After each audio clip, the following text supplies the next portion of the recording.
శ్రీ గణేశాయ నమః. శ్రీ గురుభ్యో నమః. హరి ఓం. శృతిస్మృతిపురాణానాం ఆలయం కరుణాలయం నమామి భగవత్పాదశంకరం లోకశంకరం. వందే వందారు ఇందిరానందకందలం అమందానంద సందోహ బంధురం సింధురాననం. శ్రీమాత్రే నమః. ఇవాళ శ్రీ కనకధార స్తోత్రంలో ఇంకొక 3 శ్లోకాలు మనం తెలుసుకుందాం.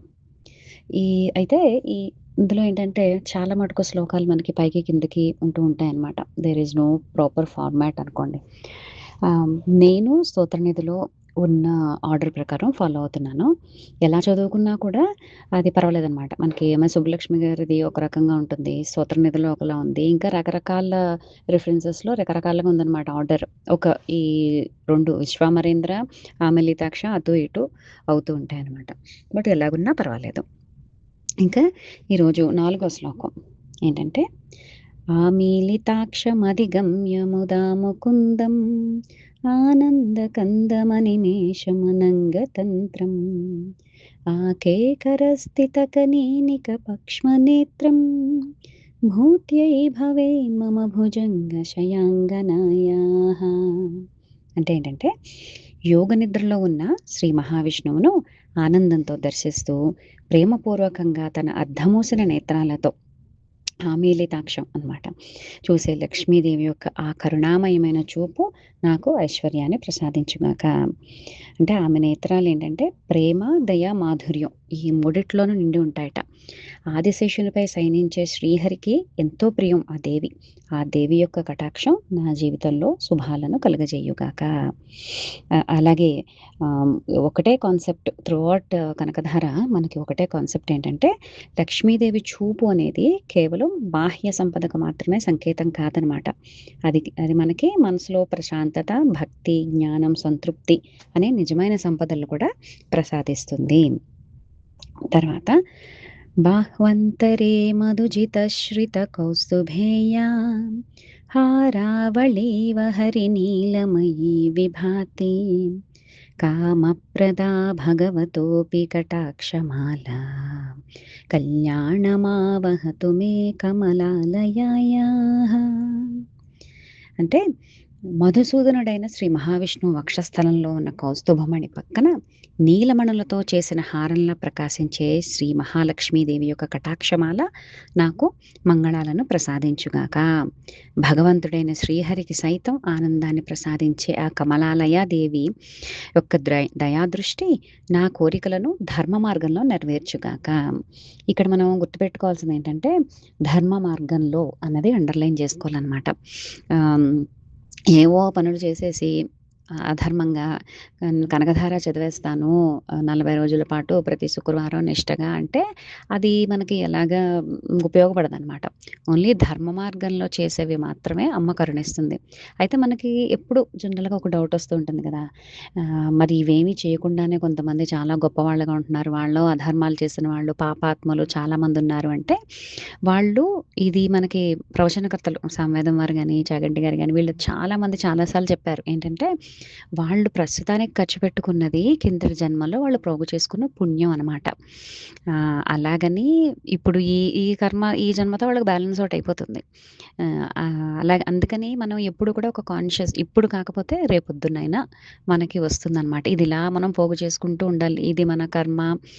ముందు కర్మలు, ఎక్కడెక్కడికో కర్మలు ఎన్నో చేసుకొస్తాం కదా! బోలెడంత మూట మోసుకొస్తాం. సో, ఇవన్నీ కరిగేదాకా మనకి అది లభించదనమాట. అలాగే సంపద అని కేవలం నోట్ల కట్టలు కాదు. బట్ మీరు హ్యాపీగా ఉన్నారా? మీ ఉన్న సిట్యుయేషన్‌లో అన్న ఆ హ్యాపీనెస్ ఇట్‌సెల్ఫ్ ఈజ్ లక్ష్మి అనమాట అక్కడ. అయితే ఇలాగా ఈ పదే పదే ఇంక మనకి చూసారంటే, భగవంతుడైన శ్రీహరికి సైతం ఆనందాన్ని ప్రసాదించే ఆ కమలాలయ దేవి ఆవిడెక్కడుందట? అలాంటి దేవి యొక్క చిన్న కటాక్ష వీక్షణం అపాంగం.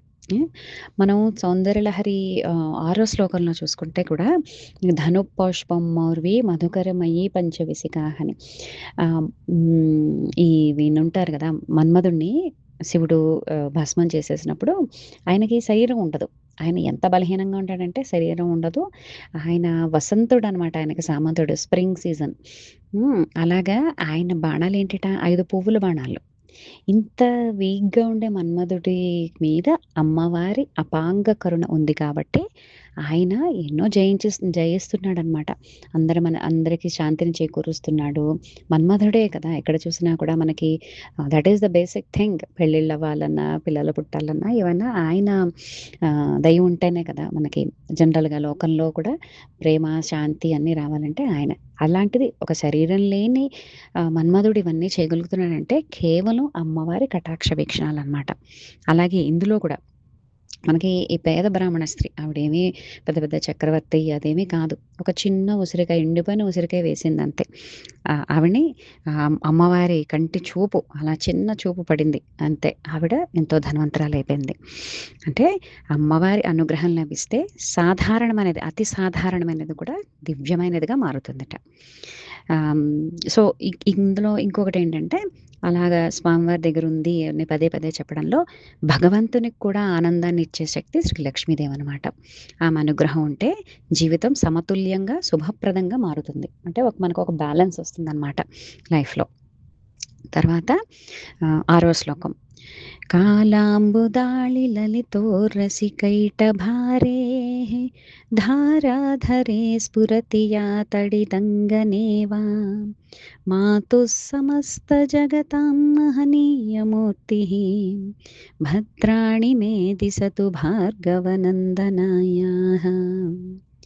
దీని యాక్చువల్ మీనింగ్ ఏంటంటే కైటభాసురుని సంహరించిన శ్రీ మహావిష్ణువు యొక్క నల్లని మేఘం లాంటి వక్షస్థలంపై ఆవిడ మెరుపుతీగలా ప్రకాశిస్తోందట శ్రీ మహాలక్ష్మి దివ్య రూపంతోటి. అలాంటి తల్లి నాకు మంగళాలను ప్రసాదించుగాక. సమస్త జగత్తుకు తల్లి అయిన భృగు మహర్షి కుమార్తెగా ప్రసిద్ధి చెందిన ఆవిడ పేరు భార్గవి. అందుకే భృగు మహర్షికి కుమార్తెగా వచ్చిందట ఒకసారి. అందుకని ఆవిడని భార్గవి అంటారు. ఆ మహాలక్ష్మీదేవి నా జీవితంలో శుభాలను కలుగజేయగాక. మనకి అలాగే శ్రీహరి ఏంటంటే నీలమేఘ శరీరం, లక్ష్మీదేవి బంగారు కాంతి. ఈ 2 కలిసిన దృశ్యం ఏంటంటే పురుషుడు, స్త్రీ ఏకత్వాన్ని సూచిస్తుంది.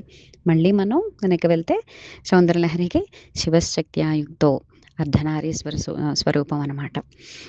అది మనకి ఎవరికైనా కూడా లక్ష్మీ నారాయణులు గాని, ఉమామహేశ్వరులు గాని, బ్రహ్మ సరస్వతి గాని ఇలాగా ఎవరికి చూసినా కూడా మనకి ఒకటే రూపం సూచిస్తుందనమాట ఇక్కడ. అది. తర్వాత నెక్స్ట్ రేపు ఇంకొక 3 అద్భుతమైన, అందమైన శ్లోకాలతో మళ్ళీ కలుసుకుందాం.